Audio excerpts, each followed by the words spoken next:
You guys know what it is. When the dress shirt comes on, the chest hair comes out. This is the Coach Colin podcast. I'm Coach Colin, and this is the podcast for men. Women are invited too, but this is for men. If women want to watch, when when you watch a news show and they're doing the show, and then there's people at the glass and they're holding up signs and they're just having a good time. That's women's role in this podcast. Eventually, when I get the call-in mechanism, not call in, but the call-in mechanism for people to call in and talk and ask questions, they'll be able to participate in that. But for now, you can just hold up your signs of support saying, yeah, men are the best. We support you guys. We love you. All that good stuff. That's just how it is. Now, this podcast is for men who are feeling anyway, disenfranchised, happy, sad, lonely, overweight, stuck, confused, feeling good. This is just for men to come chill. It's a men's group vibe. That's what I'm trying to go for right now. But let's get into it. What I want to get into first, straight up. Again, congratulations to Cameron Haynes for retiring from his job of 26 years. Everybody who's a blue-collar person, celebrate for him, because that is the dream. It's the dream to just write a book and be on Joe Rogan and retire because that book made you millions of dollars. That's the new American dream. That you can shoot an elk with a bow and you eat that elk and then you go see Joe Rogan and then you sell a book, it makes millions of dollars, and you retire from your job. That is the new American dream. And I'm not even in America. All right, this book. Guys, this book. I don't get paid for this, guys. All right?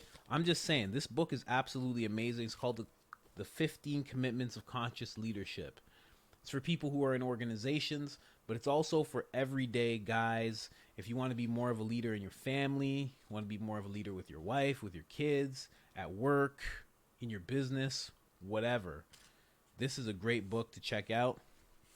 They got 15 commitments, just like the title says.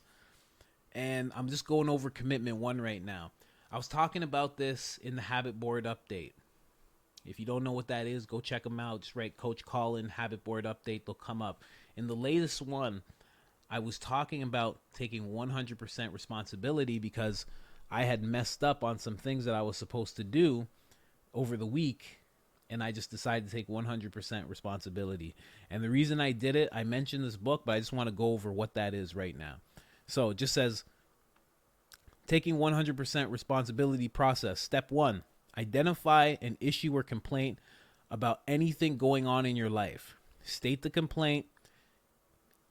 I don't know why it says it like this. It says state the complaint in unenlightened terms. I don't know. I think because these people who wrote this book, they're very flowery types. You know what I mean? Like they're like soft types. Like those type of people. I don't know how to explain it. It's a man and a woman. I think they run this personal development company. But unenlightened terms, be dramatic, ham it up, blame overtly. That just means basically whatever the complaint or whatever is, just get over the top. Be a bitch about it. That's all they're saying. Just be like, oh, it's all because of you, blah, blah, blah. You do exactly what you're not supposed to do as a man. Step 2.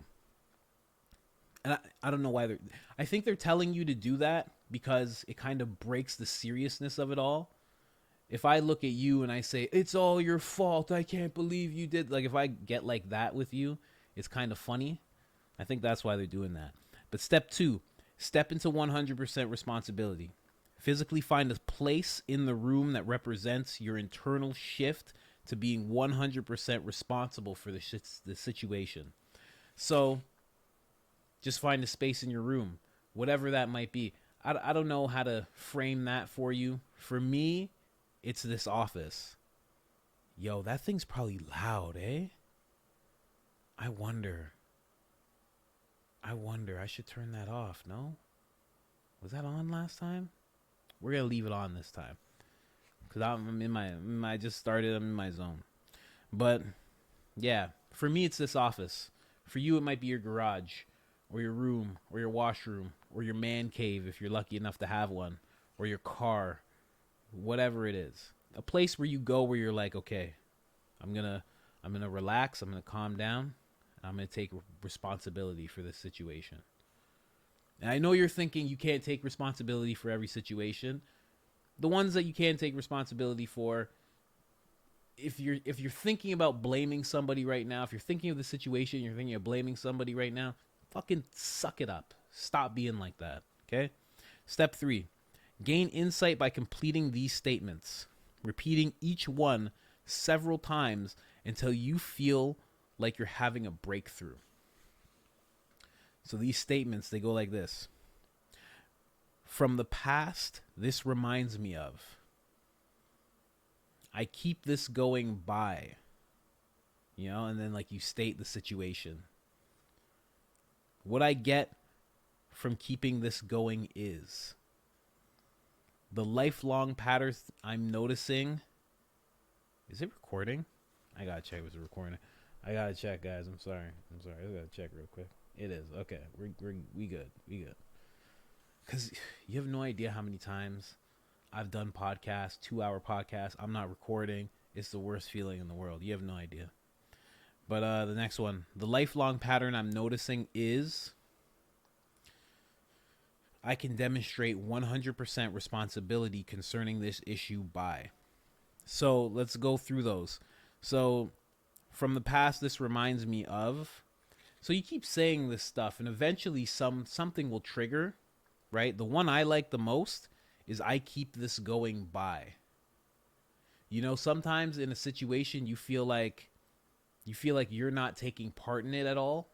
You feel like it's just that other person, and you're mad at them, and if they could just, I don't know why they're just being X, Y, Z. If they would just stop, then I could just. And you have to like look at it and be like, I keep this going by, you know, and sometimes it's like, yo, I keep this going by being mad. I keep this going by staying silent. I keep this going by withdrawing myself from the person who I'm fighting with. Let's just make it like a girlfriend or a spouse or a brother or something like that. I keep this going by ignoring them. I keep this going by not answering their messages. You know what I mean? Like all that. Then what I get from keeping this issue going, that's a huge one. I remember I was talking to my buddy and I was like, think of it in the frame of like your girl, right? Your wife, your girl, whatever. Like, and even vice versa. Like when you're fighting with a significant other, your spouse, it's like, I keep this, like what I get from keeping this going is makeup sex. Some people do that. Some people are like, yo, if I keep this going, we're going to have great makeup sex. But we got to really get into it first. It has to build up. It has to build up. It has to build up real good before we, you know, like what do you get by it? You get attention. You get sympathy. You get people rallying around you to make sure you're okay. You get nurturing. You get support, right? And you get a lot of those things when you make a situation a tense situation. When you keep it going, you get a lot of those things some of the time, especially if the people really care about you, right? But if you can just like even think of like makeup sex. Like I bring that one up jokingly, but it's true. It's an aspect of arguments that people often talk about, you know? When it's that crazy chick, you know, you guys fight like crazy, but then afterwards, oh my gosh, yo, afterwards though, yo, we just after, man, it's. But you could just like in that case of like a significant other like that, you can just be like, yo, you can just make it so you have mind-blowing sex. You don't have to have a fight. You can just make it that way, right? Rather than having a fight, you can just give her a massage. You know what I mean? You can just give her a massage. You can just ask her how her day was. You could just grab her for no reason as soon as she walks through the door and kiss her passionately, or as soon as you walk through the door and kiss her passionately. You could just get it. You could get it popping a million different ways in that sense, right? And then when it comes to like attention or support or anything like that, you could just ask for those things, but it's hard to ask for those things. Like you notice when you get into like altercations or arguments and stuff like that with people you love, afterwards you become a little closer. But you don't have to have that blow up between you two to become closer. You can just request it. You know what I mean? You could just be like, "Yo, I need some support," or "Yo," you know what I mean? You could give attention, then all of a sudden you get attention. You could give support, then all of a sudden you get support. You know? And again, if you really want to man up, you could just ask for it. You could just be like, "Yo, I need nurturing right now." And I'll laugh at you like that. Yeah, I'll laugh at you like that. It's all good. But I won't be there when you do it. So I'll laugh at you now because you're considering it. But I won't laugh at you when you're doing it. Nobody's gonna know. And if you ask when you're boys, like they might laugh for a second, but they'll be like, "Oh, he's serious. He's serious. What do you need, bro? Come on. What do you need?" And if you don't have friends like that, man, get out of that circle. Get out of that circle. I'm serious, man. Don't. I remember one time my buddy John said I was at Wonderland with a terrible girl. And I remember he's like, "What's her problem?" He like just brushed her off. It was my girl at the time, but he was just like, "That girl's terrible." And I remember we were talking about friends, and I was talking about somebody, and he's like, "I don't know who that is." And I'm like, "Oh, you know them. They're from," and I was saying something about high school. And he's like, "No, I don't collect friends." He's like, "I don't do all that." I was like, it's so true. Like there's some people he just got like you just get rid of people sometimes. You just stop talking to them. It's not a outwardly like punking type of thing, but it's just like you're just like, I don't need to collect all these people. Like I've had people follow me on Instagram that I know don't like me, and I don't really like them. I'm like, what are we doing here? You just want to see what I'm up to? Yeah, block. I just block. I just do. I don't know. I know it sounds messed up a little bit, but it's like, what are we doing here? But sorry, let's get back to it. So yeah, what you keep this go like what do you get by keeping this going? And eventually something will trigger. Like for me, the reason I bring up attention, and these are the things that came up for me when I was not arguing with my wife, but like I could think back to times where we had arguments, because we haven't argued in a while. Actually, I'm lying. We did, but I thought of some past ones. And I can demonstrate 100% responsibility concerning this issue by, if you just keep asking yourself this stuff, what this stuff does in step 3, it triggers a whole new thought pattern. A whole new thought pattern starts to arise, because usually when we're mad at somebody, it's just fuck them, and I wish they didn't do this, and I can't believe they did that, and I don't even need to talk to them, and I have no, like, it's just all about them and how how you're so much better, and they got you mad, and they hurt you, and you can't believe it, and it's all victim stuff. You don't want that victim mentality all over you. That's a stink that you don't need on you. That victim mentality, you don't need that. Right? So when you start thinking like this, you start thinking like a leader. You start thinking passion. You start thinking like somebody who is empowered. Instead of somebody who can't fix anything, instead of somebody who's completely powerless to the situation unless this person does XYZ, this person did to me ABC. Instead of that, it's all in your hands. You say, what happens with me with this? Because you can change yourself.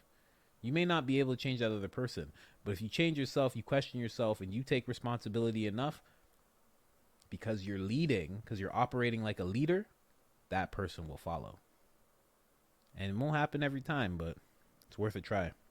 And then step 4 is, if during step 3 you don't experience a shift, go back to step 1 and repeat the process. That's all I wanted to talk about in this book. Oh, and then also they have questions that blamers, people who blame, they ask these questions: who did it? Why did it happen? What is the root cause? Who participated in the chain of events that led to this? Who dropped the ball? Who's going to fix it? You see what I just said about victim? All of that's victim stuff. Who did it? I can't fix it. I need to know who did it. Who dropped the ball? It's not let's pick the ball up and get things rolling again. It's who dropped it. Who dropped it? Because they have to pick it up again. What's at the root cause of this? Because I know it's not me. I know I'm not at the root cause of this. It must be somebody else. All those questions are blamer questions. On the other hand, leaders, they ask questions like this. And what they like to say in this book is that leaders come from a place of curiosity and learning. That's what they're trying to do. They're curious and they're trying to learn. So they ask questions like, am I willing to take full responsibility for this situation? Right? What do I really want? If there were no obstacles, what would I be doing with my creative energy? See, that right there, that's a weird one to me. When I hear that, I start thinking of that flowery stuff that I said about these people who wrote this book. But because I've read this like twice already, maybe 3 times, that is a good question to ask. Because when we bring up that victim mentality stuff, it's like there's a stop. It stops with that person. But if you can answer the question to yourself, what would I be doing if none of this was happening right now? What would I be doing? How would I be feeling? Like, let's go back to an argument with somebody. If this argument wasn't happening, what would I be doing? How would I be feeling? Like let's just make it like your brother. Like if I didn't have this argument with my brother, what would I be doing and how would I be feeling? Well, I'd be feeling okay. I'd be in a good space with my brother because we didn't have a fight. And I would be going about my day. Maybe if he's even still here, if he's nearby, I would be cool with him because we didn't fight. And then I don't mean like ignore the whole situation, but you could just be like, hey, listen, and just come from that place. Step into that way of being. Step into that feeling okay about things. You know what I mean? And then, am I willing to learn whatever it is I need to learn most about this situation? That's a hard one when you're upset. But again, this stuff's supposed to change your thought patterns. So if you could just look at this, like I typed this stuff out. I have it printed out and I'm going to hang it somewhere in my house, probably in my kitchen, because my kitchen, my living room, like I'm around there the most. So I'm probably going to hang it there because it triggers something in you. What am I willing to learn from whatever I need to, like what can I learn from this? Like if you could ask yourself while you're upset, what can I learn from this right now? You will be less upset. 100% you'll be less upset. All right, let me just run through these questions. Am I willing to see all others involved as my allies? That's a big one. I was just gonna run through, but that's a big one. If you could look at the person that you're at odds with and go, if I could see them as my ally, what are they trying to teach me? Right? Because when your boy questions you on something and you guys kind of bump heads because he's trying to show you something that you can't really see, at the end of it, you're like, man, I'm glad I have him in my corner to show me, to question me, to push me. If you could look at other people that you come at odds with in that same way, crazy. Because now everybody becomes an ally. The most rude, ignorant person that comes at you all of a sudden becomes an ally, and you can learn from them. Like, that's huge. Am I willing to see myself as empowered in this situation? Yes. That's a huge one. See yourself as empowered in these situations. Don't let whoever you're at odds with be in power. And I don't mean like a power struggle, like an ego thing. Just have your own power with the situation. If 2 people are mad and you're one of them, you could choose just not to be mad. You could choose to be like, you know what? I'm not going to get angry in my heart and my chest over this type of stuff. You can let it go. How can I play with this situation? See, that's that flowery stuff. Like, I'm going to play with this situation. If it's like an argument or or a debate, or you're in some situation. I guess you could play with it, but like that's some higher level thinking that I haven't hit yet. I'll be honest. And then where and when do I feel the most alive? Again, that's that flowery stuff. I don't know if you're at odds with anybody. If you're just gonna be thinking like, when do I feel most alive? Like, you know what I mean? I don't know. But I go to arguments. Maybe it's not an argument you're in. You know what I mean? I don't know. And what am I distracting myself from knowing or doing? That's a kind of makes sense. Like, what are you distracting yourself from? But again, I'm not even going to get into that one. It's just these questions are just meant to trigger a different thought process. Go from being angry, because this book is all about shifting. So you're supposed to shift from it's a to me attitude. Like you look at the world as, oh, this happened to me. I'm going through this. Again, that victim stuff. You shift from that to a by me type of leadership. Like everything is by me and I have the power to change it. Like, so you're supposed to shift. These questions, this process is supposed to take you from being a to me person, a victim, to a victor. You know what I mean? So 15 commitments of conscious leadership. Who's it by? I can't pronounce any of those names. One of them is Diana Chapman and Kaylee Warner Kelp, and then Jim Diethmer. Jim Diethmer. All right, guys, you know what it is. Let's get to the show. Show's not going to be super long. I'm trying to make my long content even short nowadays. You know what I mean? I don't want to be out here too long. Yo, does anybody know why the mouse deactivates when you're on OBS? Does anybody have an answer to that? Because it's absolutely ridiculous.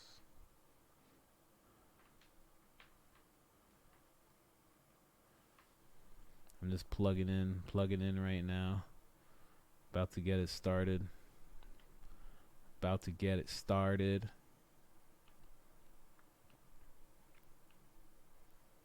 I've been at work all day, man.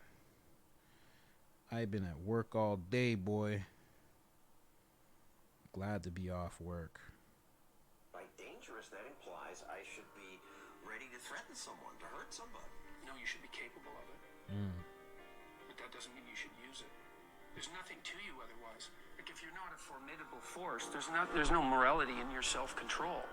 If you're incapable of violence, not being violent isn't a virtue. People who teach martial arts know this full well, right? If you learn a martial art, you learn to be dangerous, but simultaneously you learn to control it. Both of those come together. And the combination of that capacity for danger and the capacity for control is what brings about the virtue. Otherwise, you confuse weakness with moral virtue. I'm harmless, therefore I'm good. It's like, no, that isn't how it works. That isn't how it works at all. If you're harmless, you're just weak. And if you're weak, you're not going to be good. You can't be, because it takes strength to be good. It's very difficult to be good. By dangerous, that implies... You know, I like to start it with a little Peterson. That's how my podcast goes. I know a lot of people aren't gonna like that, but I love the guy. I can't lie. I love what he's about.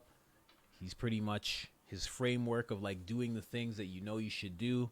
That's basically what's pushing me through life right now and pushing me to improve in ways that I never thought possible. So yeah, and it is hard to be good. It is. My head is so shiny. I don't put anything on my head, eh? This is just natural DNA. It's crazy. I don't know what that is. It's nuts. But it's shining. It's legit, like almost showing a reflection.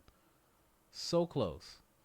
But yeah, definitely I like that whole thing because it's so true. Like if you're just harmless, it's like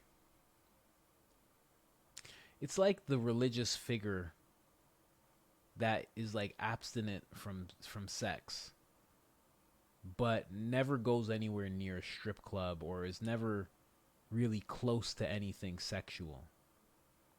It's like, that's good, but it's like, you're not really exercising restraint.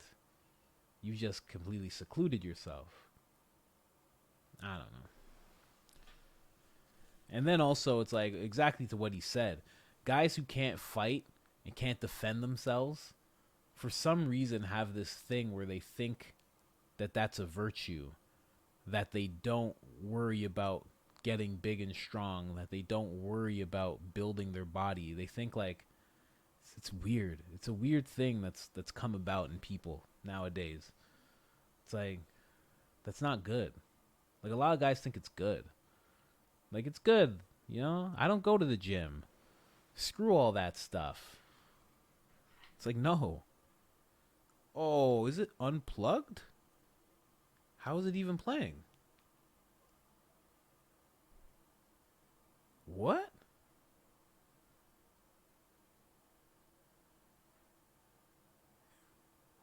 I'm so confused. What? It was unplugged, but it was still on the screen. I don't know how to use OBS. Let's go.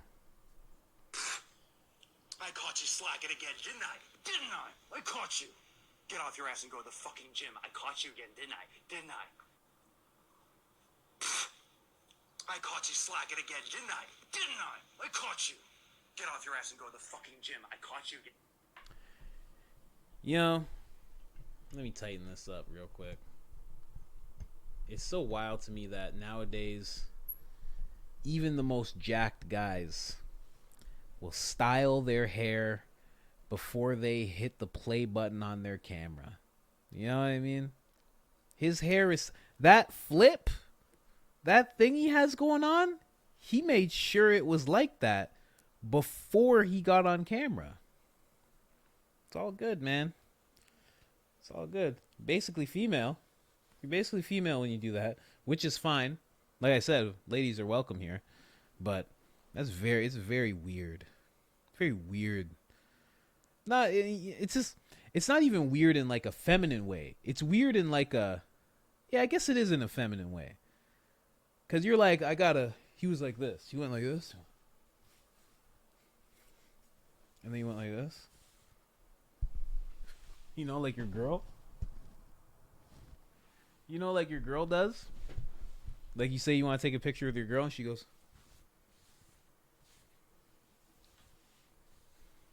And she does that whole thing. That's what he did before he got on camera. That's ridiculous. Ugh. And then this guy's whole thing is, could you imagine having a friend that was that upset with you that you didn't go to the gym? That they just spit out whatever they were drinking? No. That they were so upset that they looked at you, drank something, and then spit it out. Ran up to you and said, I caught you slacking, didn't I? Didn't I? And you just be like, Mark, you can't. I invited you over, man, and you just spit coffee all over the floor, man. And I saw you. You did it on purpose. You knew. You knew I wasn't at the gym. I called you over here, Mark. You know I went to the gym, man. You saw my Instagram story. You know I can see when people see my story. You saw me. You saw me at the gym, man, and you're still doing this. And you do it every time you see me, Mark. Mark's the worst friend in the world. I just name him Mark because he did his hair before he did his video. So he's Mark now. Can you imagine trying to do your hair like Chris Hemsworth before you shoot a TikTok about guys slacking to go to the gym? Could you imagine you did that?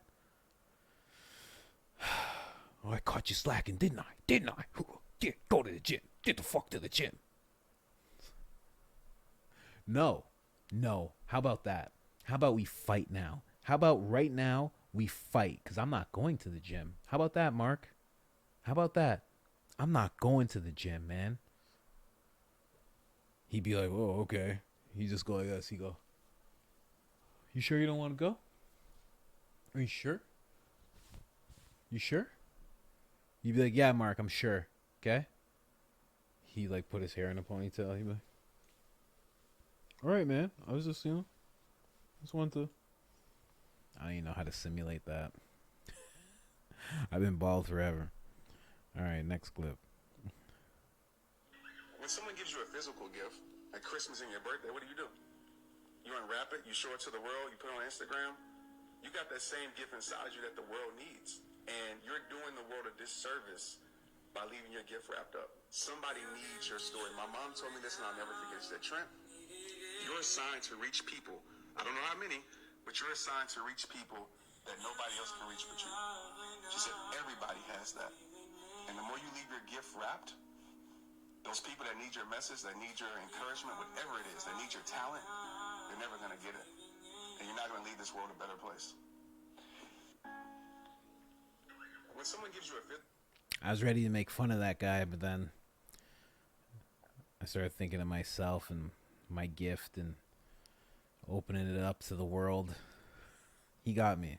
I was ready to make fun of him with his clearly weave hair. You know what? I'm a hater. Never mind. I'm hating on guys with hair.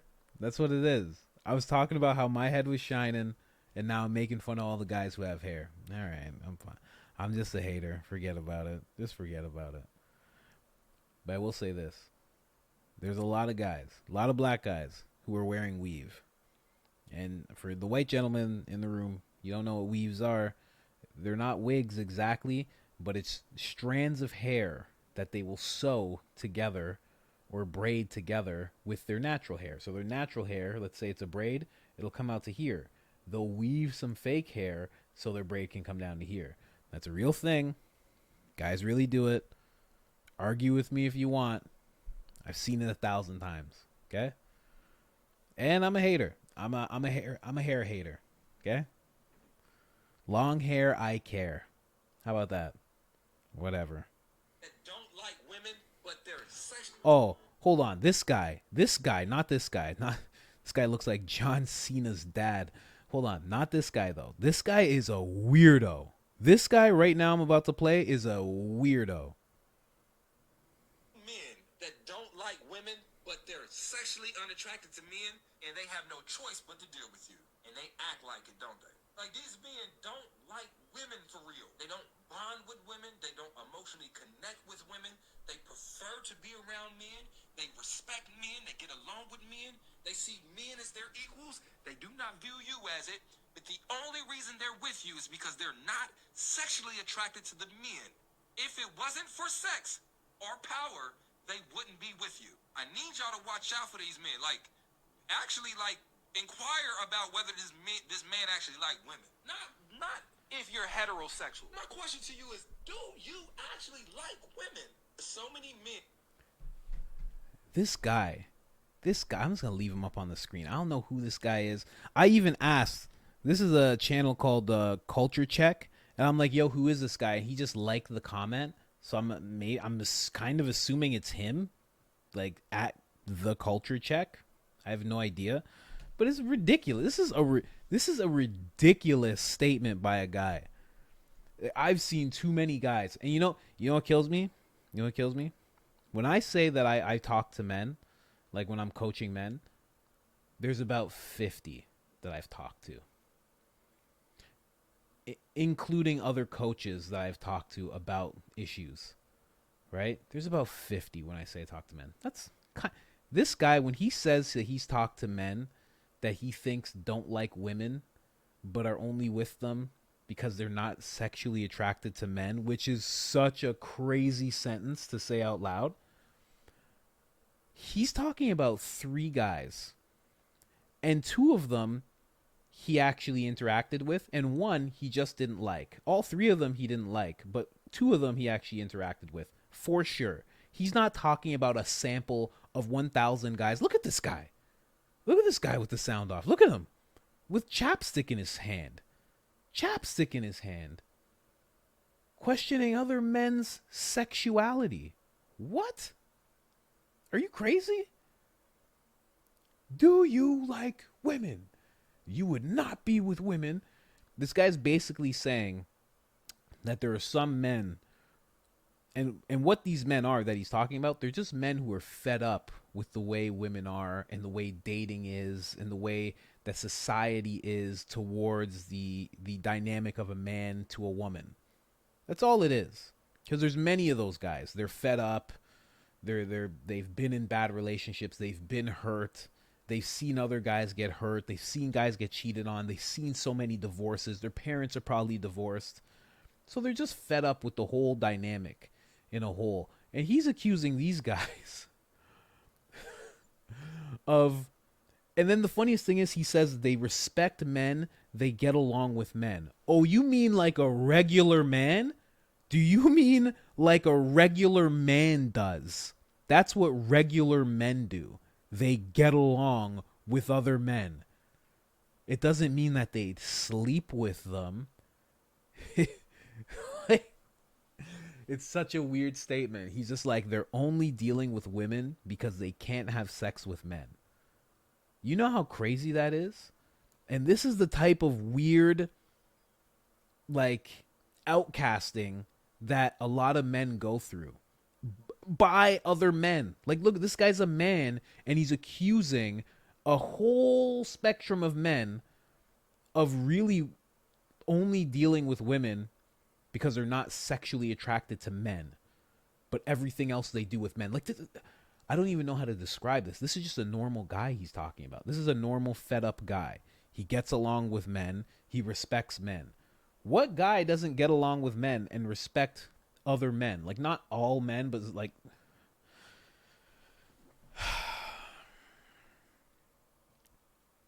with chapstick in his hand while he's talking.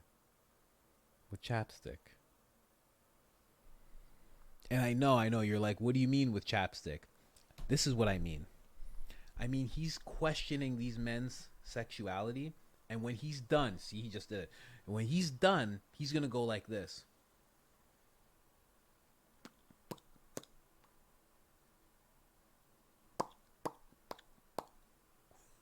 What? What? I don't... Oh, my God. All right, let's just move on. Let's move on. Next clip. Next clip. This guy's like John Cena's dad. I think he is. This guy looks like a cross between The Rock and John Cena. And then he went to the army and killed 100 men. 50 of them with his bare hands. The other 50 with a clip from an M16. You know? Or like an M40. Call of Duty people know what's up. The M40. 50 rounds and 60 rounds in that M40 with an extended clip, like one of those. You know what I mean? That's that American talk I'm talking right now. That's that American talk right there. But let's listen to this guy. He's actually a solid dude. Morning thought. You know what's strange? We know ourselves better than anyone else. Yet sometimes we crumble at the words of someone who has never walked a day in our shoes or lived a second of our life. So focus on your story, your life, and your voice, because it's the one that matters. Don't get discouraged. Every day is an opportunity to be a better you. Don't waste it. Stronger together, enhance the core. I love that guy. That guy's great. What's this guy's account's name? Infantry Guru. And he just does that. Just like a soldier. Just every day he's just like, morning thought. And he's up at like 4 a.m. And he's already ran 20 miles. And strangled 3 people in training. And he's just like, morning thought. Hi. Hi. I'm Dwayne Cena. I'm Dwayne Cena. How you guys doing? But he's so it's so right, man. It's so right. Like, you never think of that. How mad do we get over what people say who have no idea who we are? And I don't even mean in the comment section, because you know that happens. You know that happens Facebook, Instagram, wherever the comments are. There's always somebody getting upset. But in real life, we do that. People who don't even know who we are. We let them poke and prod us and And you know how people say live rent free in our heads? It's wild, man. That's so true. That's why you can't care what people have to say about you at all. It's so true because they don't know you at all. Like someone says something about you, they don't know your childhood. They don't know what you've gone through in the past month, in the past 6 months. They don't know about the loved ones you've lost. They don't know about what you go through on a daily basis. They don't know about anything mental you got going on. They don't know about your education. They don't know about anything that you've gone through. Traumas, whatever. Fights, nothing. They know nothing about you. Even the ones that do know you, they don't. They don't even know the inner workings. You know, they know what you've shown them. Man. I like that guy. I like that guy a lot. Dwayne Cena. That's what I'm calling him from now on. And he always shouts out the Marine Corps. Stronger together, enhance the Corps. Oh, that's a different one. This one, I'm going to do a whole episode on this. A whole episode on this. Actually, you know what? I'm going to play that one at the end. Oh, I just got to go into this real quick.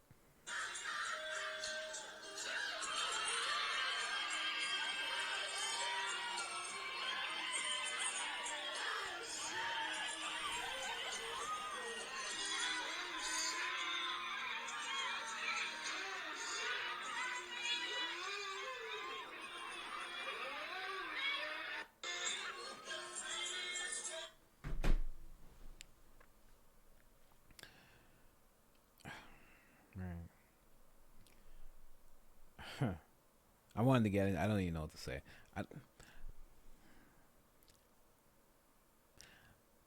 I don't understand why guys have to be like this. Why are you like this? Like there are better ways to treat a woman as an equal if that's what you want to do. Right? Because she's not your equal here. She picked you up, opened your legs, put you on the ground, then made you do a half somersault, jumped over you, and then slapped you on your taint. It's not your equal anymore. That's not your equal anymore. Now she's your husband. That's it. Now that's your husband. Congratulations. Congratulations. Now you have a husband. Good job. Good job. You did that. You got a husband now. It's like, what are you doing, man? What's he doing, man? And he stays like that. He didn't have to stay like that. He could have brought his legs back down. But he was just like, what does my strong, independent woman want to do? What is my strong, independent woman going to do now? Oh, she's going to slap my taint. Okay. And my butt cheeks? Like, bro. And people are throwing money on you. And you know what's funny? None of it's funny. But like, even, you could hear even the people in the background, in the crowd, even they're like, whoa. Like, what's wrong with this guy? And he like tried to stay manly. Look, he tried to stay manly. Like, oh, what you gonna do? Oh, you just gonna lift me up? Okay. I can smell my ankles. Okay, let's go. What's going on now? Oh, you just slapping my taint? Oh, you slapping my taint? Okay, I'm still a man though. I don't know, bro. I don't know if you are. I think at the next men meeting that we have, we're gonna invite her. You're gonna stay at home.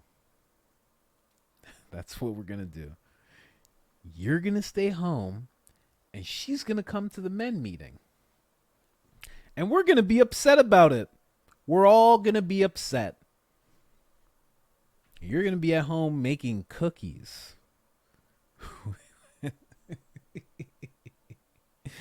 Oh, man. All right.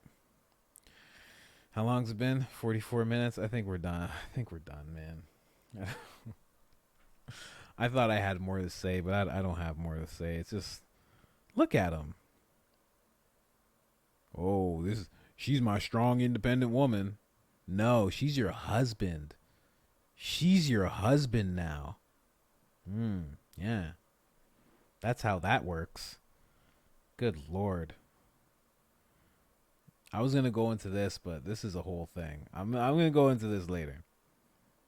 Let's end it with this one. I'm going to end it with this one. The secret is to get and hold fast in your mind the mental image of the person you would most like to be. Then in every situation you act and talk as you feel that person would. You make the kind of decisions you think that person would. This is the way to constantly grow into a better, more effective person. You immediately begin to act with more confidence, and confidence is the first step to accomplishment. As your accomplishments begin to grow, which they most certainly will, real confidence slowly takes the place of the part you've been playing. Now, your life will not be transformed overnight. There'll be no sudden miracles, perhaps, but steadily, day by day, you will grow into the image you hold in your mind. If you doubt this, try it for 30 days and watch what happens. You've got nothing to lose. The time is going to pass anyway. Why not put it to work, becoming the person you most want to become? It's the trick of the experts in every field. The secret is to get... And that, gentlemen, is 100% facts.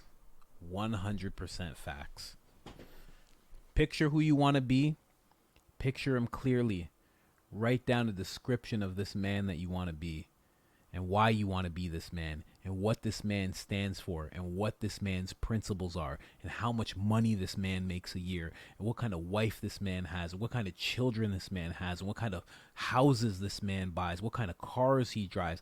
Get so pinpoint on this person that you want to become, and I guarantee it won't happen in 30 days. It won't happen in 60 days. But every single day you do this and keep this person in mind, you will move closer and closer to becoming that person. There is no doubt in my mind. And if you start it now, 3 years from now, you will be so much closer to who that person is than you ever thought possible. And that's it for today, guys. That was the Coach Colin podcast. You know what it is. The world's greatest men's coach hosting the world's greatest men's podcast. And I'm out.